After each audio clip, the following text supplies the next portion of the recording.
Mişinədə oturmuşdum, AI xəbər saytında kontent axtardım. Bu yeni texnologiyalardır, AI-dir falan filan. Bir də gördüm ki, saytın başlığında yazılıb. Google just launched new AI tool. Kliklədim üstünə görüm nədir, nə deyil.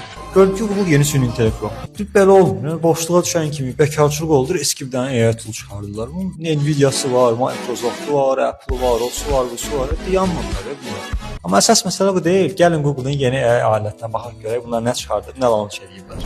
Deməli, hər hansı bir məhsulun var və yaxud bir parti düzəldirsən, o posterini hazırlamaq istəyirsən və yaxud ümumi qrafik işlərində göstərəcəyim bu AI toolundan istifadə edə bilirsən.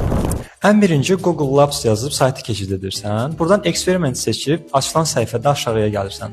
Mixboard adlanan bu yeri seç. Get started ilə ilk məhsulunu artıq launch edə bilərsən. Prompt yazandan sonra önünə şəkillər gəlir və onlar üzərində müəyyən dəyişikliklər edib eksport edə bilirsən. Və bunların hər birini yalnız prompt yazaraq həyata keçirirsən. Əgər məni bu sayda ilk dəfə görsənsə, daha çox bu tərzdə məlumatı əldə etmək üçün izləyə bilərsən və dostlarınla paylaşıb bunun daha çox insana çatmasını sağlaya bilərsən.